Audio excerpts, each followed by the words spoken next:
This week on the Communicators, a philosophical discussion about telecommunications policy with Stuart Benjamin, the distinguished scholar in residence at the Federal Communications Commission. Stuart Benjamin, what is your job at the FCC? So I am the inaugural Distinguished Scholar in Residence, which means I provide some legal advice. I'm obviously, as a law professor, I'm working in particular with some legal issues that the agency is dealing with, First Amendment issues. And then more broadly, a big part of my job is actually just to make sure that we're thinking about all the arguments and counter-arguments for any given proceeding.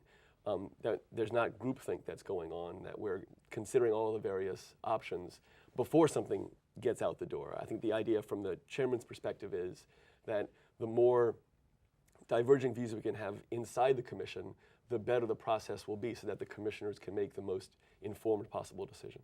A one-man think tank? Not a one-man think tank. There's also a chief economist who plays a similar role. And in fact, I work within the Office of Special Plans and Policy, whose role is also to try to provide the best kind of background and input that it can. But right, my role in particular is, hey, take a look at this. Are there things we haven't thought about that we should be thinking about? Are there arguments that need to be aired that haven't been discussed fully? So, as I say, there's some specific legal things that I work on because of my background teaching telecommunications law, First Amendment law, and administrative law. And then also just the breadth of my background in telecommunications, I think the idea is I might just be able to bring to bear some arguments that might not have gotten fully aired that are worth getting fully aired. And what is some of your background in telecommunications? So my teaching areas are telecommunications law, First Amendment, and administrative law. And I will tell you that the leading casebook is Benjamin Shalansky and Weiser on telecommunications law. And so I've been thinking about these issues since I started as an academic a dozen years ago. I've also worked on telecom issues before I was an academic.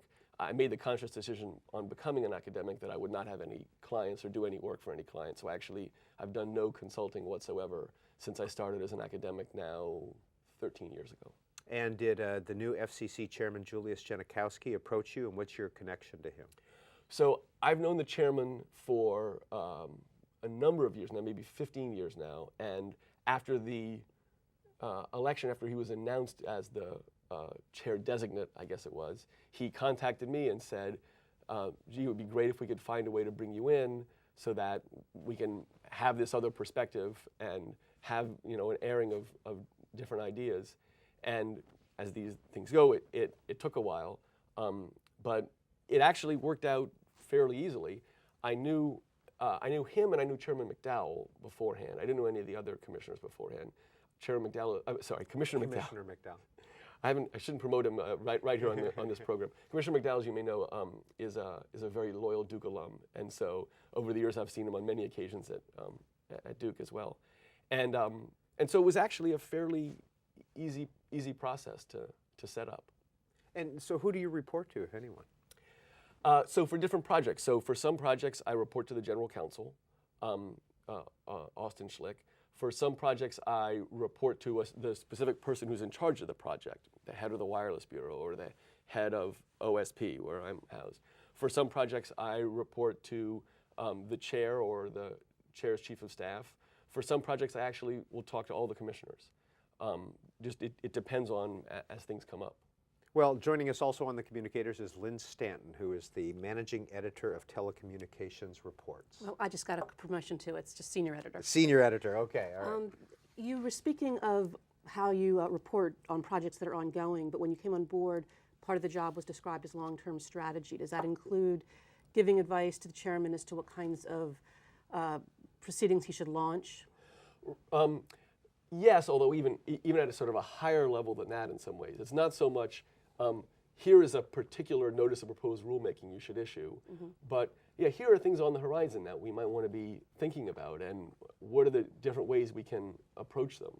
I mean, the chair I think is really committed to having the FCC as much as possible be a data-driven, long-range focused agency. There's really big issues out there, and let's make sure that we're thinking about all the important issues that are going to be confronting us not only in the next 6 months, but in the next 6 years, and the next 15 years.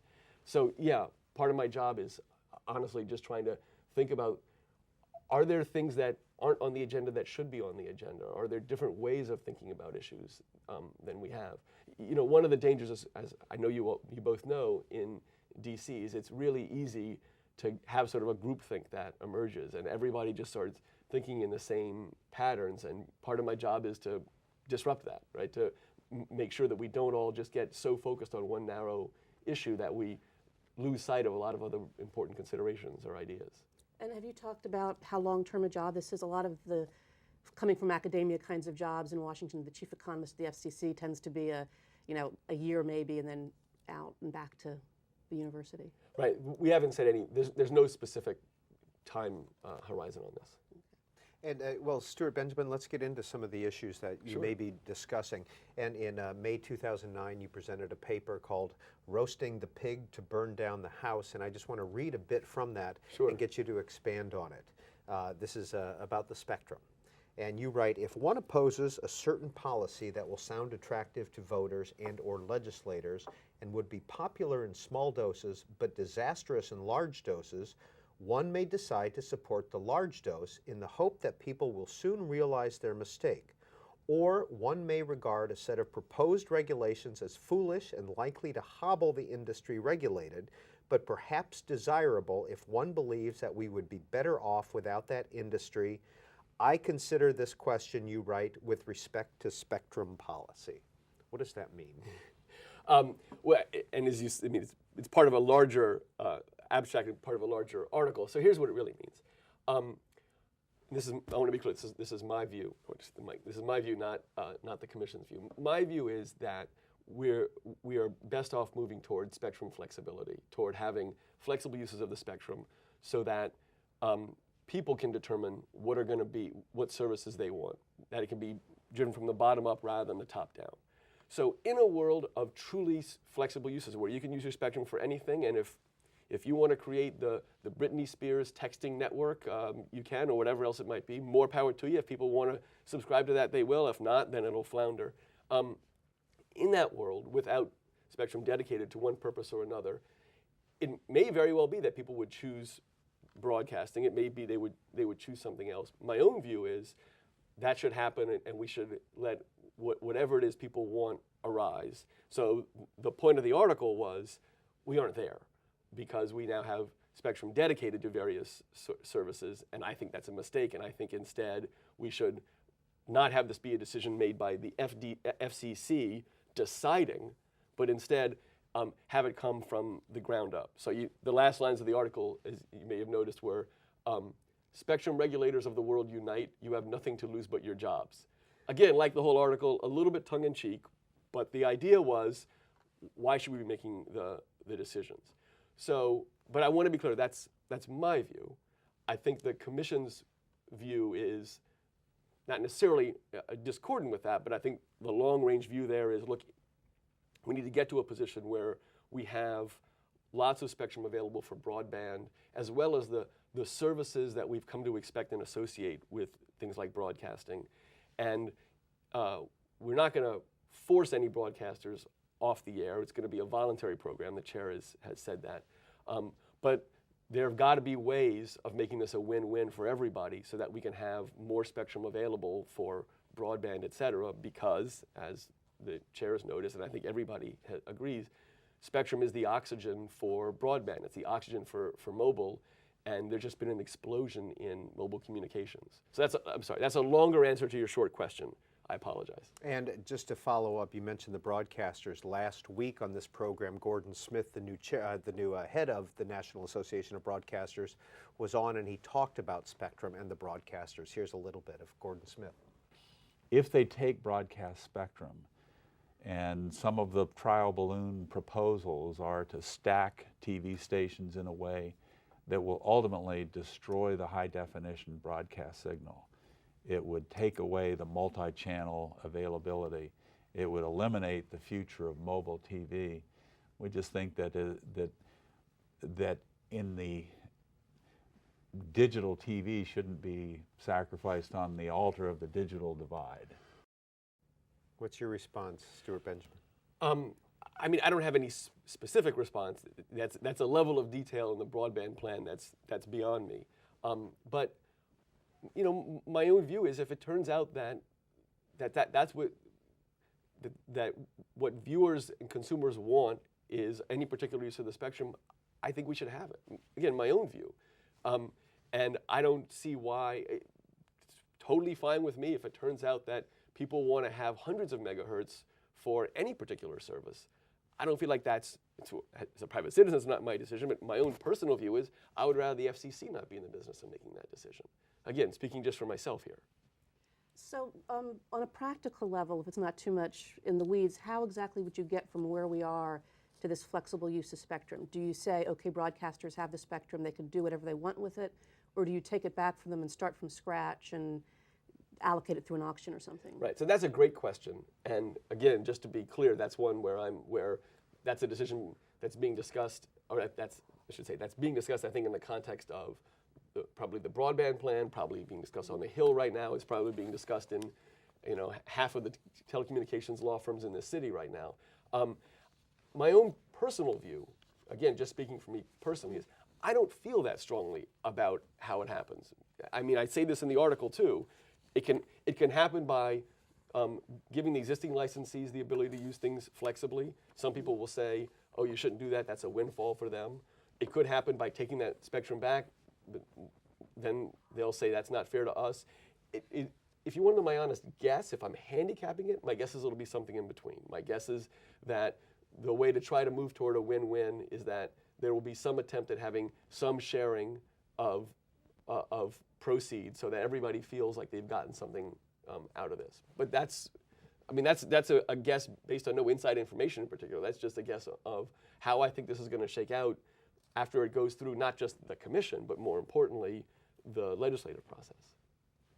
Can we move on maybe to another subject about spectrum? You've also written about the idea of a spectrum commons, but that it would be more effective to leave spectrum in private hands as private property. But Wi-Fi, as I understand it, is basically an unlicensed technology, which seems like, at least to me, like a commons. Maybe I'm misunderstanding the term. Why do you think that model can't be expanded? Because Wi-Fi seems to have been incredibly successful in filling a niche need for getting on the internet without having to pay for a second way to access it. Right. So again, I want to be clear. Speaking just for myself, I have had no dealings with this in the commission. I think it can.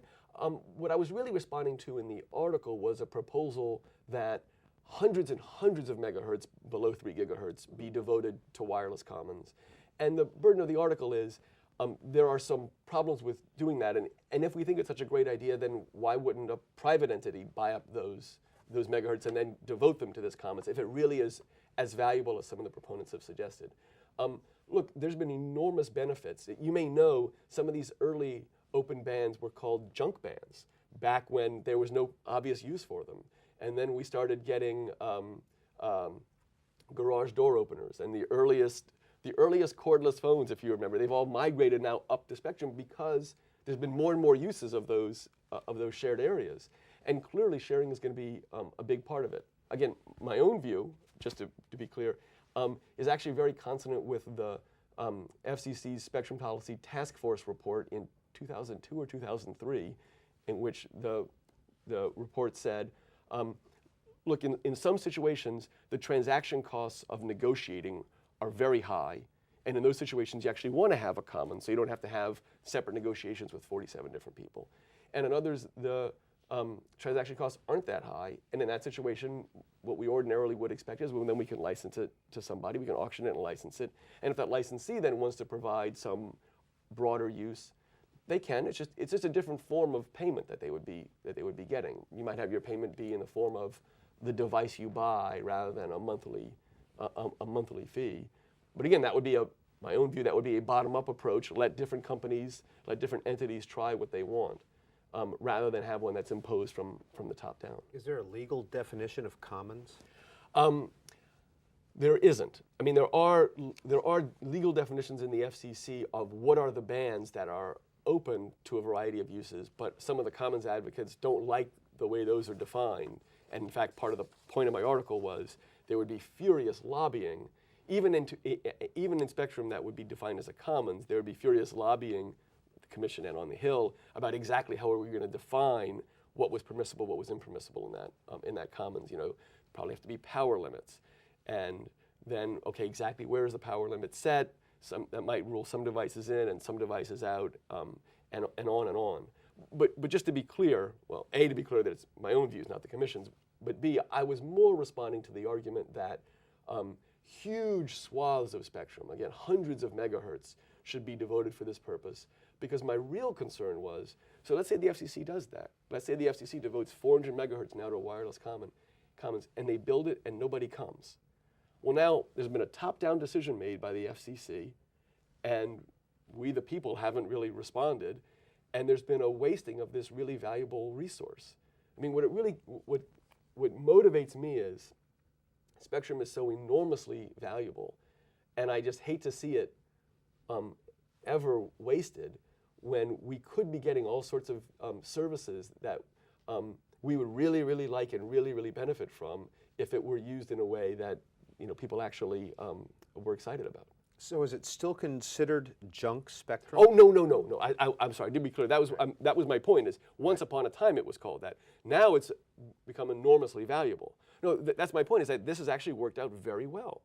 That it's really great that if you want to make a cordless phone, you don't have to go out and buy spectrum in order to have your cordless phone work. Okay, so here's a couple of bands I can use, or for your home Wi-Fi network or anything else, here's some frequencies that I can use, and I don't have to go through any fancy approval process. I think that's been great. Just to push back a little bit, it almost seems like you're in the middle of the 19th century worrying that we're going to throw open this land for settlement and nobody's going to come and build a homestead. If we'd worried about this, we wouldn't have garage door openers or Wi-Fi, would we? Well, no, it's a fair point. But to be clear, my view was never we should have zero spectrum devoted to this. Maybe here's, if I can use your analogy, maybe it would be more that we decide, okay, there's been homesteading in some of the West, so let's reserve all of Wyoming and the Dakotas, are they contiguous? Whatever, and a whole bunch of contiguous states for cattle grazing. And it turns out that cattle just they die off there. It's too cold. I hate for somebody in Washington to make that decision, and then all it can be used for is cattle grazing, and it turns out that that's not a use that people find particularly useful when all is said and done. Chairman Janikowski, on another topic, recently launched a proceeding to look into the future of media, how the internet is affecting journalism, cuttings of newspaper staffs, and what the FCC perhaps should do with respect to broadcasters or cable companies or any of the various companies that they have some kind of regulatory effect on. And does this seem like even a wise policy, totally barring the fact that a court might say, you can impose a public interest obligation on a cable company or Google or whoever they might want to impose a public interest obligation on to provide local news? So I think this is a fascinating question, and of course the industry that is probably most concerned about this is one the FCC has really no jurisdiction over, which is newspapers. I think it's a great question. Our media landscape, as we know, is changing before our eyes every day, and I think this is exactly the kind of thing the FCC should be talking about. What the FCC should do about it, I don't know. I'll read the report with as much interest as you will. Mm-hmm. I don't know there's any good answers here, and it may very well be that when all is said and done, there's only a limited role for the FCC to play, or no role, who knows. But it seems to me it's the right question to ask, because our media landscape really is changing, and in particular, the local news that we've all come to rely on is becoming harder and harder to be successful just as an economic matter. And one of the things about news is it's a good that's hard to charge people for. Once I tell you a bit of news, you can pass it on to anybody else, and I don't get to monetize your passing it on to anyone else. And so we might expect there would be less news provided than there is demand for it. And so there's a really interesting question of what's the best way to approach that? I have no idea, to be honest. I have no idea what the right answer is, but it's the kind of thing that it seems to me makes a lot of sense to think about, because in 10 years, we're going to be in a different place in terms of our media landscape. I don't know what that place is. Nobody knows what that place is. I guarantee you, though, that in 10 years, people are going to want the kind of services that they now associate with local broadcasters, local newspapers, et cetera. And so the question is, well, how should that look in 10 years, and what should the FCC, what if anything should the FCC do about it? This is C-SPAN's Communicators program. Our guest this week is the FCC's first Distinguished Scholar in Residence, Stuart Benjamin, Professor of Law at Duke University, and Lynn Stanton of Telecommunications Reports is our guest reporter. But Mr. Benjamin, you have written about media ownership. Right. What, if any, should be, in your view, should be thresholds on media ownership? So, and what do you mean by threshold? Should there be limits on media ownership? Can there be cross-ownership in a local market, do you think, when it comes to a television station owning a newspaper and vice versa? You know, that's actually something I haven't written about with any specificity, and I'll tell you honestly why. And this really is the Commission's approach. That is such a fact-driven answer. It is such a data-driven answer. Let me just give one obvious point here. I think whatever your answer was as recently as 2 or 3 years ago, it could be different today, because even 2 or 3 years ago, I think that the economic health of local newspapers looked different than it does today. I'm not, when I say, I don't mean that you're necessarily your bottom line outcome, you go from yes to no, but I guess what I mean is, if you might have said 3 years ago, I will allow cross-ownership in this context, maybe now we say you think in a different context, just because of the way the world has changed. My own personal view is, I don't want to get on a soapbox here, but my own view is that too many aspects of policy, media and otherwise, have in Washington, D.C. historically have been driven by ideology first, and then I'll find the facts to suit me. And I really do believe that this is one of those, well, in every area, but this is one where it's particularly true. You've got to start with the facts. You got to start with the data, which is part of the reason, in particular, what I like about Chairman Janikowski's approach. One of the first things he said to me about bringing me in was, look, I want to bring you in because I want a clash of ideas. I want different ideas, and we're going to be a data-driven agency where we really start first with what are the facts out there and then build on that. And that strikes me as it's got to be the right approach. Let's try to actually look at these markets and figure out, in the context of these markets, what really makes sense, what is actually necessary for the health of those markets. I have no idea what those answers are, and I would never want to prejudge them, because it really has to come from what the facts on the ground show. And the facts on the ground could change in 2-3 years? Absolutely.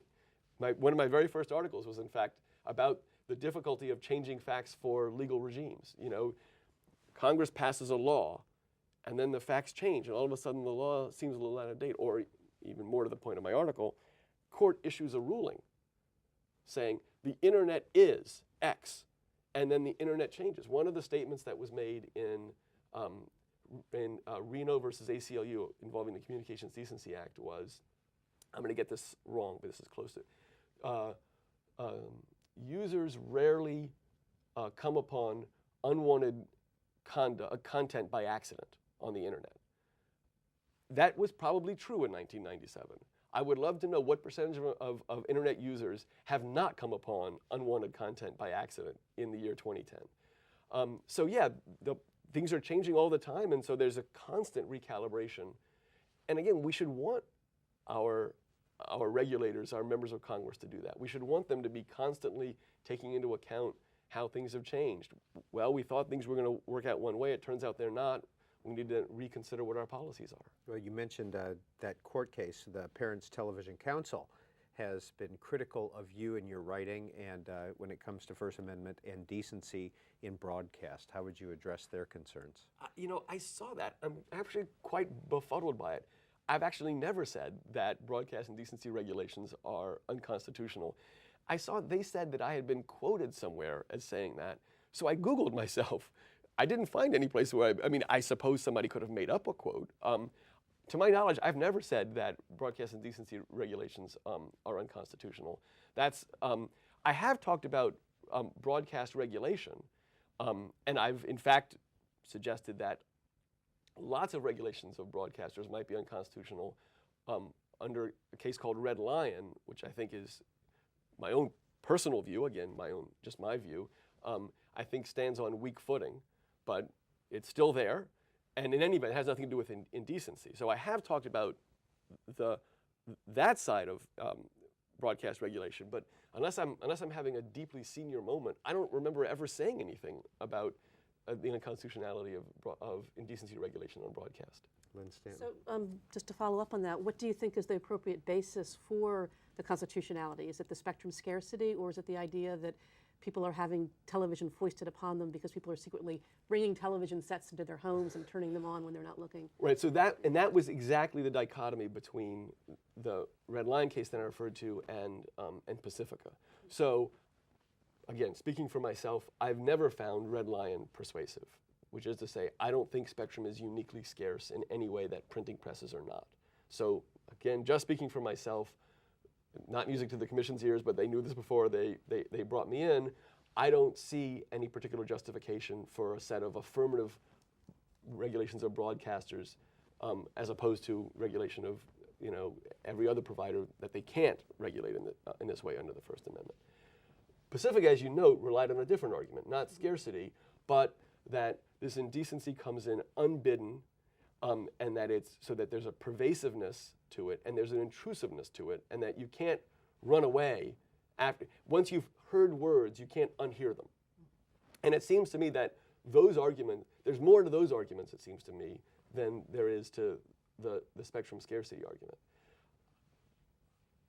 You all can read tea leaves as well as I can.